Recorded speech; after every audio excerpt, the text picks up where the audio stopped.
atitude quanto ao fato de Jesus ser o Filho de Deus, né? Quando você pensa numa realidade bíblica como essa, você fica absolutamente embasbacado, né? Você fica assombrado. O Filho de Deus esteve entre nós. E aí nós vimos todas as bênçãos, todas as consequências do fato de se ter o Filho de Deus entre nós, né? Tivemos esse momento de alegria e é tão profundo o fato de olhar para Cristo como Filho de Deus e verificar as consequências disso, que tivemos que colocar isso na nossa lista em 2 lições. Então, em 2 lições, nós trabalhamos com Jesus, o Filho de Deus. Tá bom? E no domingo passado de manhã, nós começamos a trabalhar com a segunda grande verdade quanto a Cristo, que fala de Jesus como o único caminho. E aí, nós vimos no domingo passado de manhã, Jesus, em primeiro lugar, como o único caminho para Deus, né? Vimos que com Cristo houve a substituição de toda aquela atividade sacerdotal. Vimos como isso aconteceu. Vimos que o Velho Testamento se encerra com Cristo, né? E Cristo é colocado como um grande profeta de Deus. E aí não tínhamos mais a necessidade do caminho previsto pelo próprio Deus no Velho Testamento para se achegar a Ele. E Deus resolveu colocar seu Filho como o único caminho a Ele. O único caminho a Ele. E os amados irmãos que não puderam estar domingo de manhã, eu gravei a lição de domingo de manhã e coloquei na minha página no YouTube. Eu tenho uma página, é fácil, entrou no YouTube e coloque Pastor Gedeon Júnior, tudo por escrito, Pastor Gedeon Júnior, pronto, você entra e ali você tem acesso à aula de domingo de manhã, que ela deve estar mais ou menos assim, a última, né?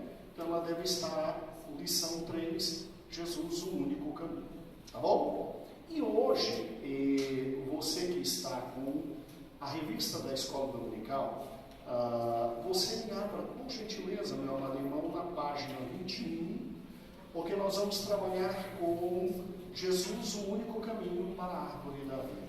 Será a primeira parte, e depois terminaremos a lição para domingo, finalmente trabalhar com Jesus, o pão da vida. Tá certo? E quem não trouxe a revista, não se preocupe, normalmente na quarta a gente não traz realmente a revista, né? É normal, né? Vai dar para acompanhar direitinho tudo aquilo que será ministrado hoje à noite, como fiz na quarta-feira passada. Então hoje vamos trabalhar com o seguinte ponto, já que estamos estudando a lição Jesus, o único caminho. Vimos no domingo, Jesus, o único caminho para Deus. Para Deus. Eu não tinha dimensão do quanto aquela lição de domingo ia ganhar em repercussão positiva dentro do povo de Deus, né? Eu tenho recebido muitos e-mails de muitos irmãos, não só de nossa igreja, mas de outras denominações, e que bom que muita coisa foi esclarecida com a lição de domingo de manhã. Amados, se Jesus Cristo, seja franco, e eu sou franco, se Jesus Cristo fosse tão somente um único caminho para ter acesso a Deus, nós já estaríamos em uma posição de extrema felicidade, completa felicidade. Ter acesso a Deus, né? E ter acesso a Deus de forma diferente do Velho Testamento, porque o caminho do Velho Testamento me dava um acesso a Deus limitado. me dava um acesso a Deus restrito, né? Não era completamente aquele acesso a Deus que se esperava, mas com Jesus Cristo, o acesso a Deus foi franqueado de forma tão grande, que o véu do templo se rasga, que era símbolo da separação entre o homem e Deus. O véu se rasga no exato momento em que Cristo dá seu sangue e dá sua vida por nós, e ali tivemos acesso completo a Deus. Eu entro e falo com meu Pai no momento que eu desejo. Meu Pai habita em meu coração, não é só o Espírito de Deus que está aqui. Cristo e o próprio Pai estão aqui em meu espírito, e é maravilhoso ter vida espiritual. Agora, Cristo resolveu nos franquear um segundo grande fato, que é com certeza uma das maiores bênçãos para a humanidade. Cristo nos franqueou a árvore da vida, irmãos.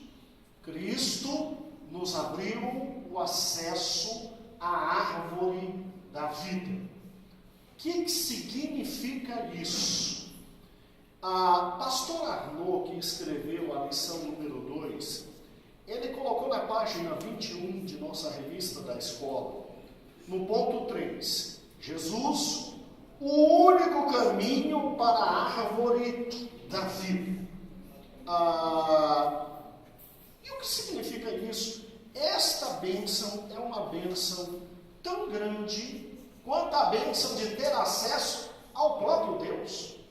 Bem, amados irmãos, eu pessoalmente eu fiquei assim entusiasmado quando comecei a ver algumas coisas sobre o fato de Cristo nos ter aberto a bênção de ter acesso não só a Deus, mas também à árvore da vida.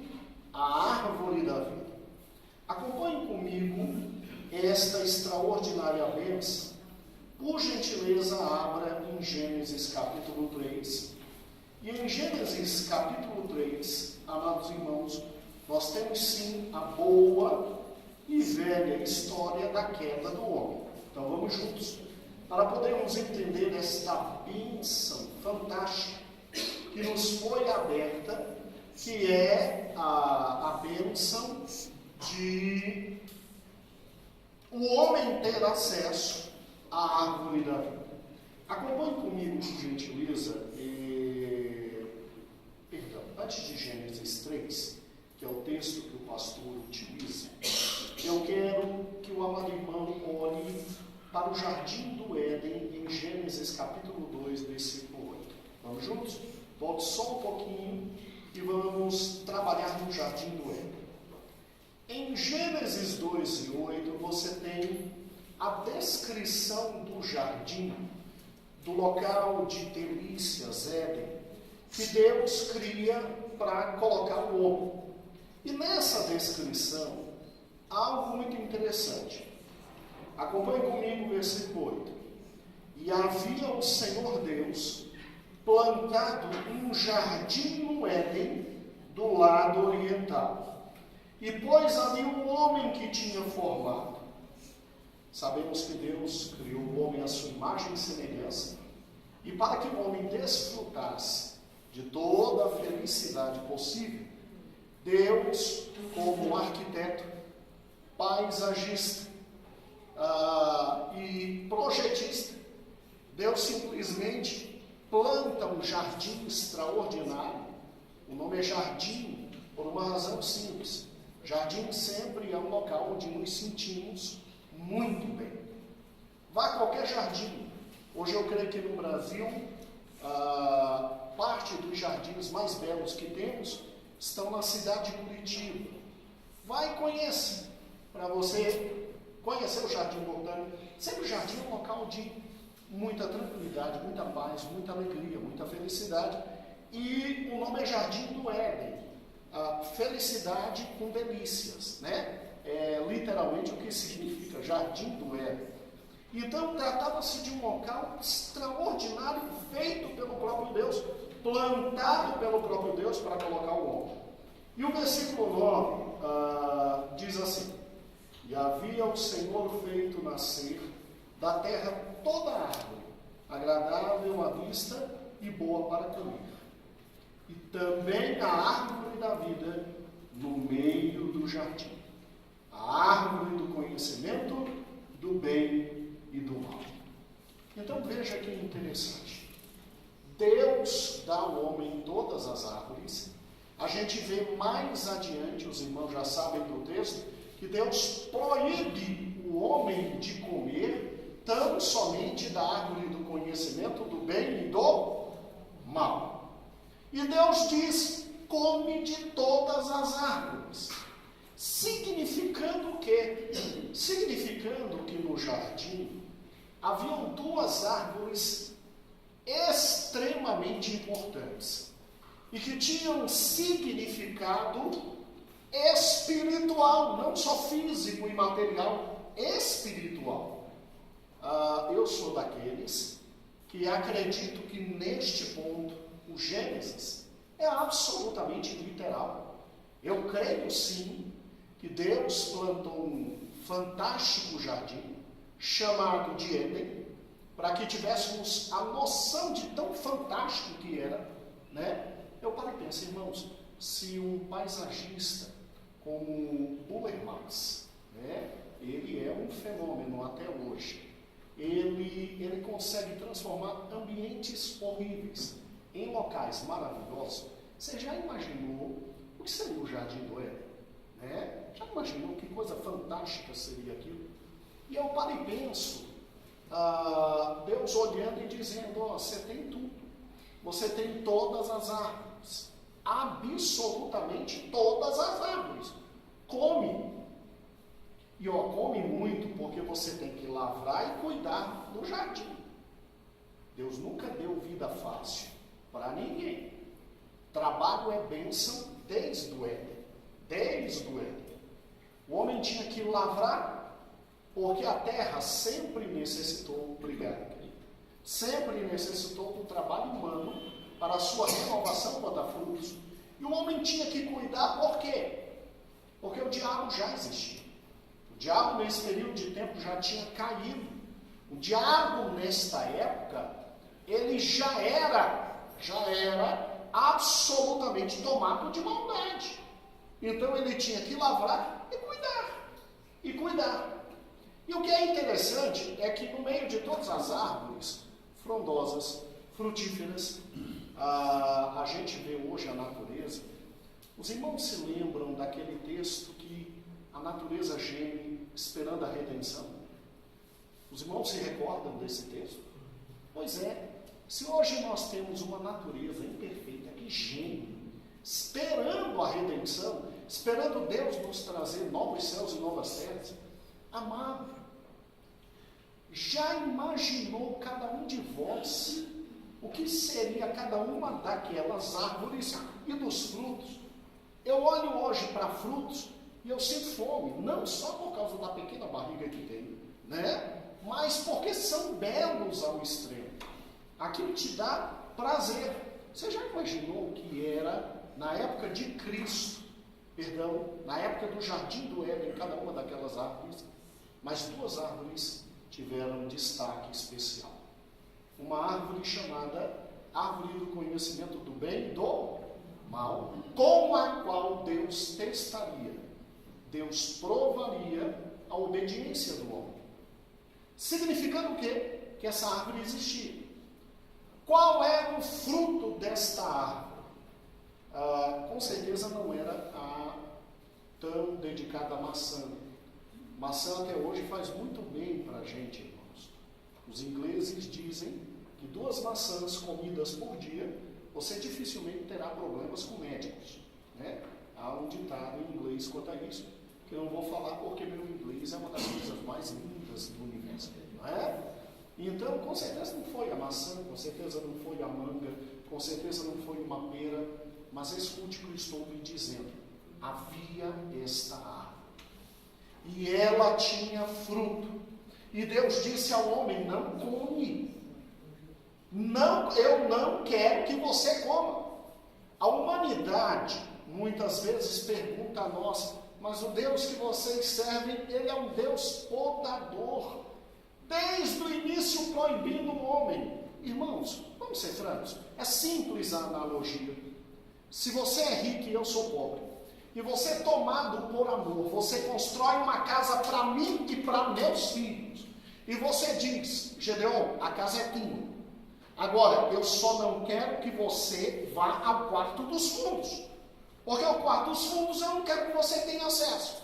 Eu te pergunto, você tem direito de fazer isso? Quem construiu a casa? Não foi você? Quem é o terreno? Não é seu? Você construiu para eu morar? Sim. E você não tem direito a separar um cômodo da casa e dizer, não mexa nisso, porque isso é para mim, o resto é teu. Você tem direito a isso? Eu tenho que agradecer por estar recebendo uma casa. A mesma coisa foi Deus. Deus disse, eu te dou tudo, absolutamente tudo. Só não come daquela árvore. Porque no dia que você comer, você vai morrer. Não porque o fruto é venenoso, mas porque você está me desobedecendo. Então Deus nunca quis que o homem chegasse ao conhecimento do bem e do mal. Não é isso. Deus teria o momento certo de introduzir o homem no conhecimento do bem e do mal. Mas Deus queria provar o homem. Mas não quero lhe chamar a atenção para essa árvore. Eu quero lhe chamar a atenção para a árvore que estava do lado. As duas estavam no meio do jardim. A árvore que estava ao lado era a árvore o quê? Da o quê? Da vida. E Deus não proibiu que o homem comesse desta o quê? Árvore. Você sabe o que significa isso?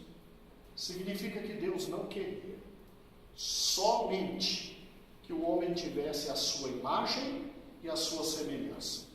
Significa que Deus não queria somente conversar com o homem ao final da viração da tarde, como vimos no domingo de manhã.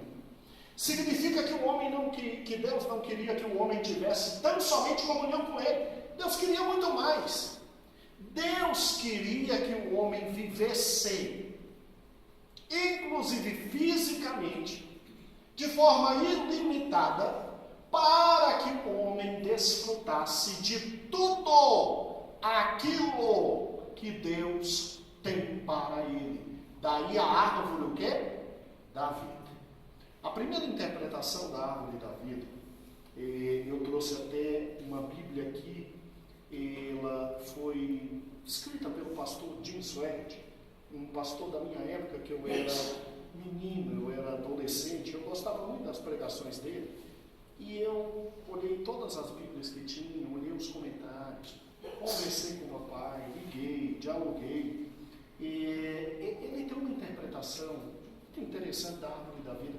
Você pode me fazer a gentileza de ouvir agora, por gentileza. O que é a árvore da vida? A árvore da vida continha uma espécie de fruto que, pelo seu contínuo uso, tinha o poder de, escute, renovar a energia física do corpo do homem, que, embora fosse formado de poeira, de pó, sendo, portanto, naturalmente degenerado, viveria para sempre. Viveria para sempre. Então, existe esta interpretação, e eu pessoalmente creio nela.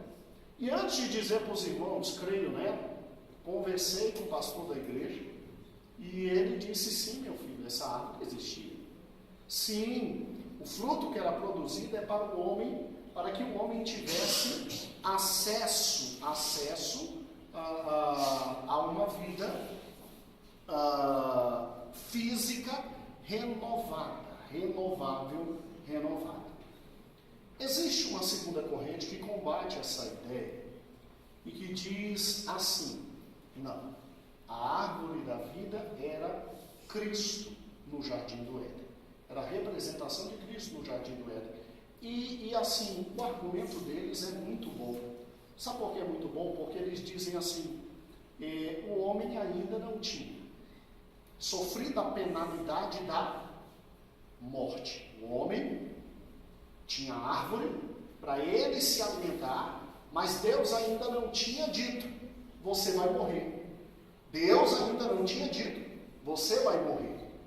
Então a árvore da vida era ali um símbolo de Cristo, para que o homem desde o jardim do Éden desfrutasse já da presença de quê?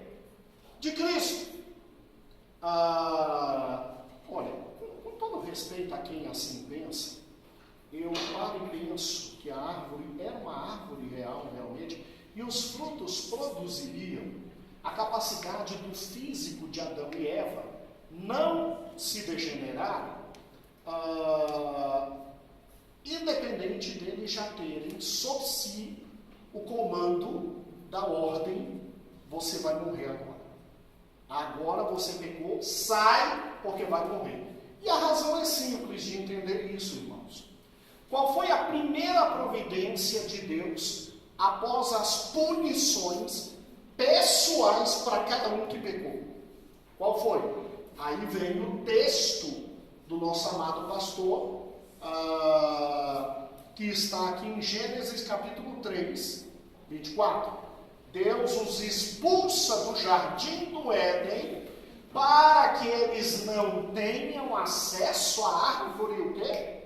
Da vida, e comendo vivam eternamente. Inclusive colocou um querubim para não ter acesso. Por quê? Porque a partir daquele momento o conhecimento do homem seria limitado.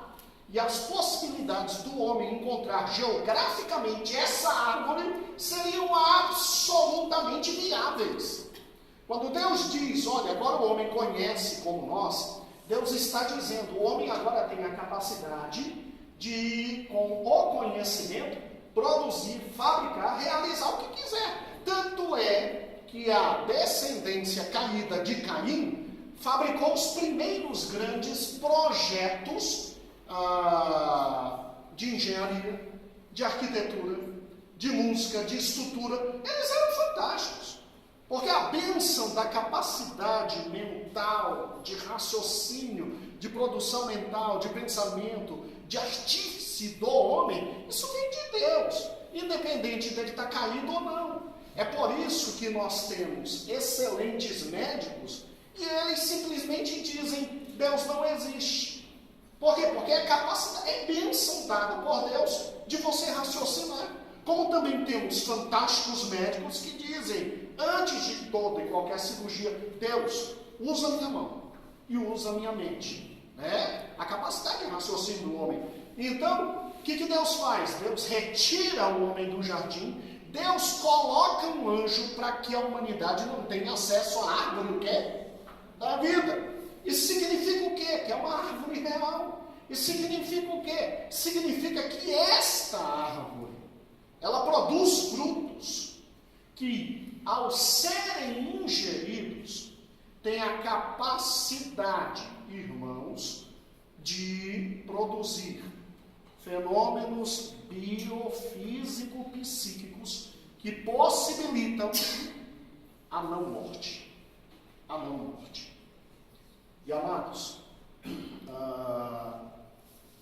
se nós pararmos e pensarmos, aí a segunda teoria também vale alguma coisa, porque Jesus, ele também é esta árvore que produz em nós vida.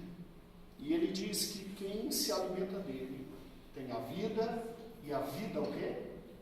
Eterna. Agora, pensando na primeira vertente, o homem foi expulso e perdeu o acesso à árvore da vida. Não é? Aquela bênção, aquela coisa extraordinária. O que acontece? Acontece que vem a lei, e nós vimos para que serviu a lei, vem os sacerdotes, e vimos para que serviram os sacerdotes, e vem Jesus Cristo. Quando Jesus Cristo vem, amados, uma das coisas que ele promete a quem vencer é o acesso à árvore, o quê? Olha que fantástico! Vá agora, por gentileza, comigo ao livro de Apocalipse, capítulo 2. Vamos bem devagar aqui, porque em Apocalipse, capítulo 2,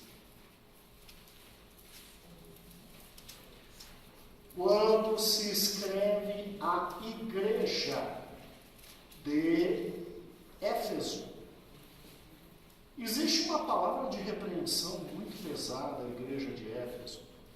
Tenho contra ti que perdestes o primeiro quê? Amor. Perdestes o primeiro amor. Olha que interessante. E aí Cristo fala à igreja e ao pastor o seguinte. Éfeso, então é Apocalipse capítulo 2, versículo 1 em diante.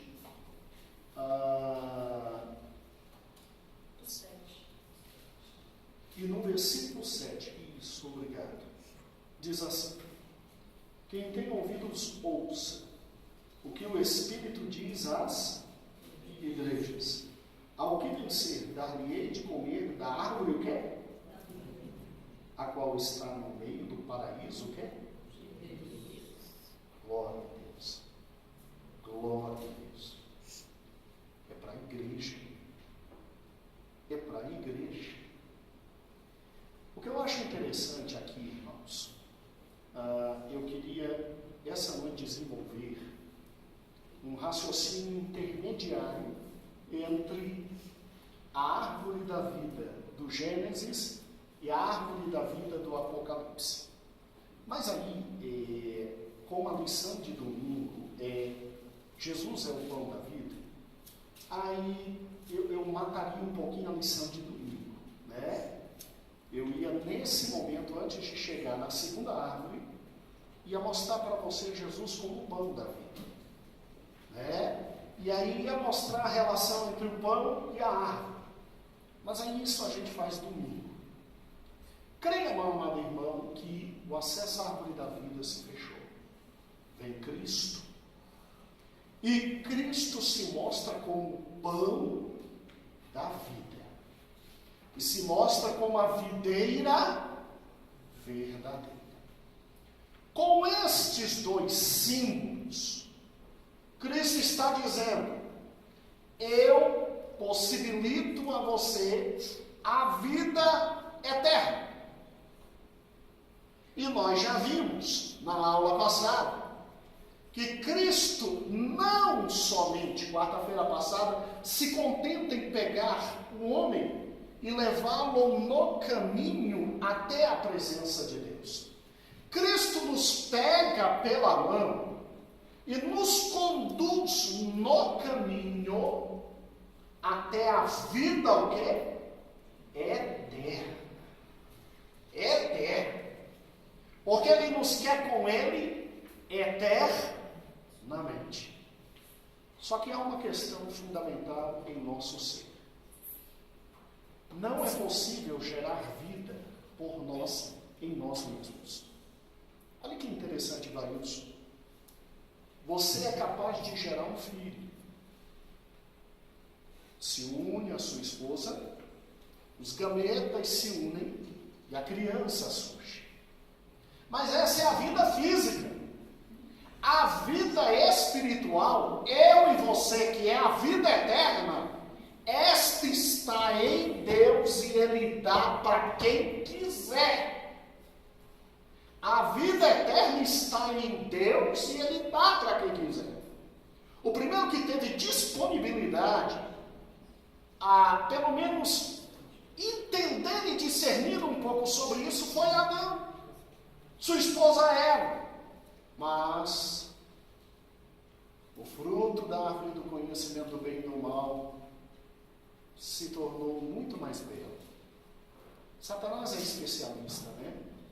Satanás é fantástico. Ele consegue retirar nossos olhos do que precisamos, que é da árvore da vida, e colocar nossa vontade no fruto da árvore do conhecimento do bem e do mal. Eu tenho uma pregação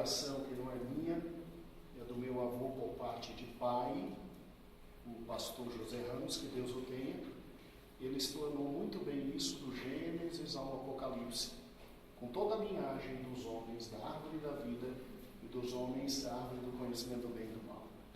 Como nada se cria, tudo se copia, um dia eu prometo que traga essa mensagem aos irmãos. Amém? É fantástico. O velhinho bom de palavra, aquele Potifar, né? Escute.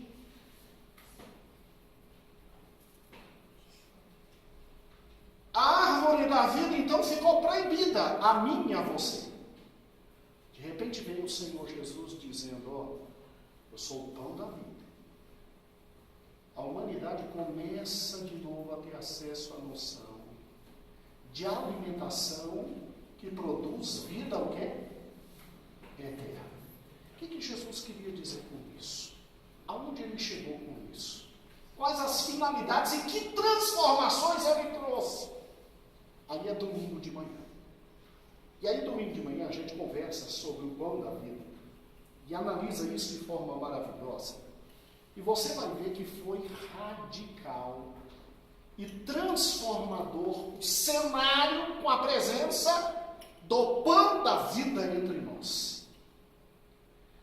Aí depois ele chega e ele diz, eu sou a videira verdadeira.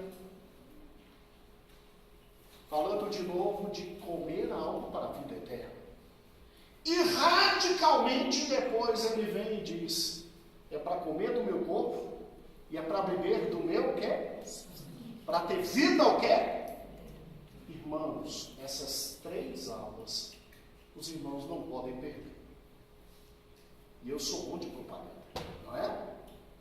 Já ficou com desejo, né? Elas são fundamentais para que você entenda o que houve com Cristo no Novo Testamento e por que se chega aqui. Mas eu quero pular para o final, para depois voltar nos próximos domingos e conversar com você sobre o meio. Qual é o final dessa história? Qual é o final de Cristo ter se apresentado como o pão da vida, a videira verdadeira, e ter dito, coma do meu corpo e beba do meu sangue? O final é, eu tenho acesso a particularidades de alimento que me produzirá vida eterna. E Ele que me vai guiando, me fazendo no caminho dessa vida, comer do pão, comer de sua carne, beber do seu sangue, me deliciar com Ele enquanto videira, sendo o ramo dele, chegará o momento em que Ele me apresentará no jardim de Deus, glórias ao Senhor, aquela árvore frondosa. E Ele vai dizer para mim e para você, Ariston, eu creio nisso. Foi fiel no pouco, não foi? Você agora vai estar no muito. Come do fruto, porque ao vencedor é dado o direito de comer do fruto. Eu estava conversando com o papai, o WhatsApp é algo fantástico, não é verdade? O WhatsApp é algo fantástico. A gente não gasta mais dinheiro, né? Glória a Deus. Vai aumentar a energia, a gente pelo menos se vira com o WhatsApp. Ó, eu conversei com o papai me disse, meu filho, comer da árvore da vida significa o seguinte, primeiro, só quem tem o corpo glorificado tem acesso à árvore da vida para comer do fruto.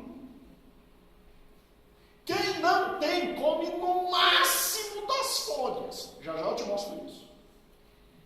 É só quem tem o corpo glorificado que tem acesso ao fruto da árvore da vida. Isso significará 2 coisas. O alimento dessa árvore é um fruto que comeremos, e em razão de termos um corpo glorificado, ele produz em nós aquilo que desde o Gênesis estava se dizendo, viabilidade física para eternamente viver. Segundo lugar, tem um aspecto espiritual. aquele alimento significa o que há de mais substancial e profundo de Cristo, porque Cristo é a árvore da vida. Cristo é quem está no centro do jardim de Deus e todos vêm dele se alimentar. E come do fruto quem pode ter acesso ao que há de maior delícia de Deus. O que é o fruto? Come a folha. Desculpe. Come a folha. Vê se uma folha é gostosa como fruto.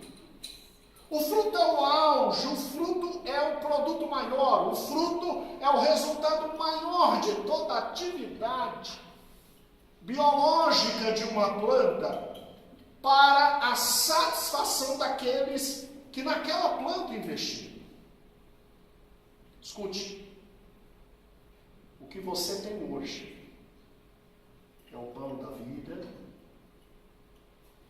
O que você tem hoje é o corpo de Cristo e o sangue de Cristo. Mas na eternidade, você vai ter o que há de mais precioso sobre Cristo, que é o quê? O fruto da árvore, o quê? Da vida. Isso significa o quê? Isso significa que nós teremos um acesso diferenciado. Acesso profundo e acesso a Cristo como ninguém terá. É por isso que ele olha para nós e ele diz: você é meu corpo. É por isso que ele olha para nós e ele diz: você é minha noiva. A relação mais profunda que essa não existe. Nós seremos um corpo só com Cristo. E esse fruto significa acesso ao que há de mais precioso na eternidade, referente a Cristo, que continuará alimentando a todos, absolutamente todos. Mas, e como é que ficam os outros diante da árvore da vida? Amados irmãos, vá para Apocalipse 22. Glória a Deus. Apocalipse 22. Eu paro e penso, se na primeira lição nós vimos Paulo dizendo que em Cristo estão todos os tesouros de Deus, e se nós, a igreja, vamos ter acesso ao que há de mais delicioso de Cristo, que é a árvore e o fruto da árvore da vida, você já imaginou o que espera por nós? É o que realmente o olho não viu. É o que realmente não tem como subir à mente. É o que realmente não tem como descer ao coração. É isso que espera por nós. É por isso que Paulo diz, mesmo afligidos, mesmo atormentados, mesmo açoitados, mesmo sofrendo, mesmo com fome, com frio, mesmo sem onde reclinar a cabeça, mesmo presos, nada e absolutamente nada nos separa do amor de Cristo, do amor de Deus que está em Cristo, que é, ou seja pelo amor, seja pelo prêmio, o auge do prêmio, a árvore da vida e o fruto, nada nos separa dele. Amados, acompanhem Apocalipse capítulo 22, versículo 1, por gentileza. E mostrou-me um rio puro de água da vida, resplandecente como cristal, que procedia do trono de Deus e do Cordeiro. E no meio da sua praça, de um vale do rio ao outro, estava a árvore da vida, bem no centro, né? Que produz 12 frutos, dando de mês em mês o seu fruto. Por quê? Porque a gente só tem 12 meses por ano. Tá bom? Não precisa mais do que isso. E as folhas das árvores são para a saúde das nações. Eu vou me explicar de de forma bem rápida e simples, o seguinte. Acompanhe aqui por gentileza. Alguns marcos históricos. Primeiro marco histórico. Arrebatamento da igreja. Quando será? Não sei, mas sinto que está bem perto. Pode ser até agora, né? Aí o estudo a gente termina no céu, tá bom? O mundo viverá em grande convulsão. A igreja é arrebatada. Quando a igreja é arrebatada, começa o anticristo e o seu reino. Anticristo e o seu reino. Irmãos, durante 3 anos e meio, pode ser 3 anos, pode ser um dia para Deus, é como 1000. O anticristo, segundo a palavra de Deus, fará um reino digno de Cristo. Ele conserta a economia, ele conserta a política, ele consegue fazer um impossível, pacificação entre judeus e palestinos e etc. Mas ele começa a fazer algumas burradas a partir do 3º ano e meio, final. E aí, o que acontece? Quando você tem o anticristo no final do seu reino, a Bíblia diz que o Senhor Jesus, ele aprisiona, e aí vem o reino milenar de quem? De Cristo. Aí vem o verdadeiro reino de Cristo milenar. Nesse período de 1000 anos aqui, o que acontece? No final desse período, você tem Satanás solto. E Satanás solto sai para enganar as nações que existirem nessa época. Satanás solto, saindo para enganar as nações, ocorre mais um marco histórico, que é a guerra do Armagedon. Satanás consegue enganar muitas nações e vem guerrear com Cristo. Aí ocorre aquela passagem que diz assim, que só com o poder da sua palavra, Cristo acaba com a galera inteira. Compreendido? A grande questão que se coloca é a seguinte. Mesmo que você não acredite que seja nessa sequência, mesmo que você acredite em outra sequência, há irmãos que interpretam de forma diferente. Você tem que entender que nessa guerra do Armagedon, não são todas as nações que seguirão a quem? Satanás. Existirão nações que não seguirão. Daí o cumprimento daquela palavra de Jesus Cristo, como o papai ensinou. Bem-aventurados os mansos, porque eles herdarão o quê? A terra. Então você tem aqui nações vivas que não seguiram a quem? Ao diabo. Novos céus, vem aqui novos céus, nova terra, reino eterno de Cristo conosco. Então nós estamos aqui ao lado de Cristo, a igreja universal, reino de Cristo conosco. E o que acontece? Nós temos acesso ao que há de melhor e mais profundo e extraordinário, que é o fruto da árvore, o quê? Da vida. Estas nações têm acesso às folhas para a saúde. Quem me disse isso? Papai E aí eu disse, mas papai, aí Jesus não está discriminando?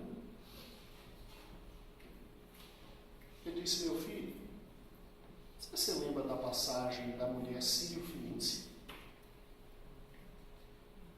É bom ter acesso a quem há mais de 60 anos lê a Bíblia, né? Você se lembra a passagem da mulher sírio-fenícia? Jesus, quando vê a mulher, chegou, poxa, mas minha filha, ó, ninguém tira pão da mesa para dar para cachorros. A fé da mulher foi tão grande, Jesus estava dizendo, ainda não chegou o tempo dos gentios. Ainda não chegou o tempo dos gentios. A fé era tão grande que ela disse, ó, não preciso do pão que está na sua mesa, não. Está me chamando de cadela, excelente, eu aceito, e só preciso de uma migalha para minha filha ser curada. Jesus olha,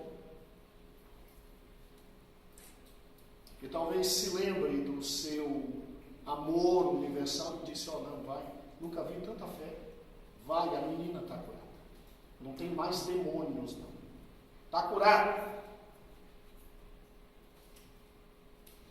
Irmãos, Deus faz diferenciações. Olha que interessante. Estes aqui que não seguiram Satanás para a guerra, o quê? Do Armagedon, são os que estão aqui em Apocalipse 22. As folhas da árvore são para a saúde das... terão acesso a Cristo, mas só terão acesso às folhas. Terão saúde, viverão eternamente. Mas pastor, como é que vai fazer? Irmão, não se preocupe, mas é muita gente, se não morrer, se não acabar, mas pastor, como é que faz? Olha, isso é problema literalmente de Cristo, tá certo? E de alguns dos irmãos que serão reis. A Bíblia diz que nós seremos reis e sacerdotes eternos. Então, quem dos irmãos estiver na administração das cidades, dos países, dos vilarejos, é problema seu. Eu não quero nem saber. Tá certo? Deus lhe ajude. Né?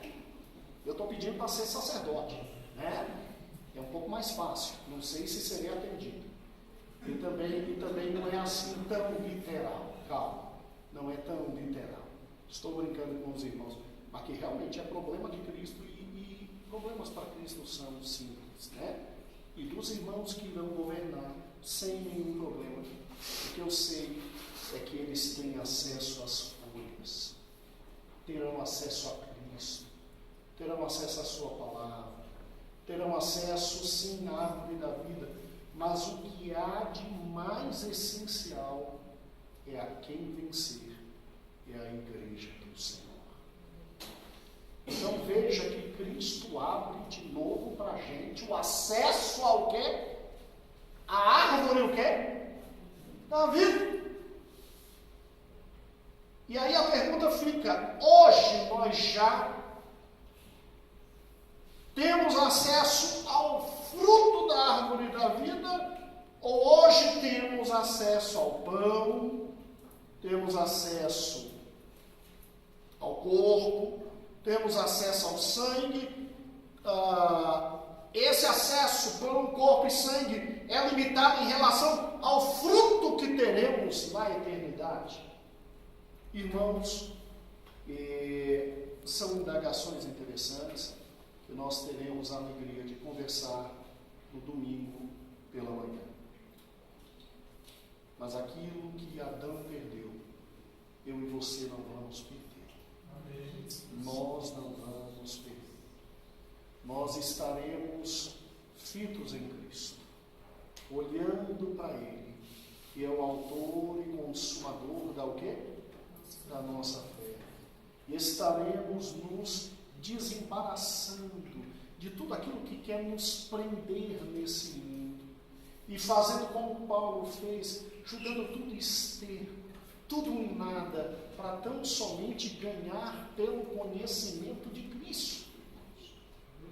Irmãos, te espera e me espera o acesso ao que há de mais delicioso no futuro, que é o fruto da árvore da vida. O que ele significa na potencialidade é que ali está o conhecimento e a essência completa de Cristo, o conhecimento e a essência de sua vida e de sua obra, a vida junto com Ele, uma única vida, chegando a se tornar uma só carne, um casamento que nos aguarda para juntos vivermos com Ele eternamente. Irmãos, isso não se troca por nada, absolutamente nada. Completamente nada. Eu sei que uma série de dúvidas e questões chegam à mente dos irmãos, mas eu peço a compreensão dos irmãos para, durante os próximos domingos, falar um pouquinho mais, e aí eu lhe garanto que muitas dessas dúvidas diminuirão. Mas aqui está a bênção. Jesus nos abriu a bênção para a árvore da vida. E para terminar o estudo, o querido pastor Arnaud deixou para a gente também que Jesus é o único caminho para uma vida de paz. Né? Jesus não pensou só na eternidade, Jesus também pensou aqui. Eu creio que de todas as bênçãos que um homem pode ter, eu creio que a maior de todas é dormir e acordar no outro dia e ter sentimento de paz. Né? Dizem por aí que a maior bênção do homem seria a saúde. Eu creio que a maior bênção é a paz. É a paz. E olha que Cristo diz: dou-vos minha paz vos dou, não vos a dou como o mundo a dá. E aí, eu peço que os irmãos em casa leiam. Eu peço que os irmãos também reflitam em casa como saber que estou andando verdadeiramente no caminho. Primeiro, aceitou Jesus? Parabéns, você entrou no caminho. Agora, entrar no caminho não significa que está no caminho. Tem que guardar os mandamentos do Senhor Jesus, conforme está na página 24. Tem que guardar os mandamentos do Senhor Jesus. Porque aquele que guarda os mandamentos do Senhor Jesus, aquele permanece em Cristo, permanece no caminho. E aqui eu tenho que fazer só umas correções. Você que está com a revista, os textos passados estão errados, tá bom? E eu peço de novo perdão. Irmãos, creiam, eu vi o texto, ele está anotado errado, e eu de coração fui no texto certo, li e deixei passar o texto. Então me perdoe. Anote aí por gentileza os textos. Vamos juntos? Anote aí por gentileza. Tiago 2:19, na página 24, está corretinho, no primeiro parágrafo. Segundo parágrafo, João 14:21, está corretinho. O que está errado? O quarto parágrafo, onde colocou 1 João 14. Não tem 1 João 14. Não existe 1 João 14. Nem na nossa Bíblia, nem na católica. Nem nos apócrifos. Então, qual é o texto correto? Anote aí, irmãos. Não é 1 João 14:2. É João 14, versículos 15 e 21. O outro texto. 1 João, capítulo 2, versículo 3 e 4. Ainda em 1 João, capítulo 3, versículo 22, 23 e 24. Capítulo 3, 22, 23 e 24. E o restante está correto. Amém? Só não se esqueça de um detalhe.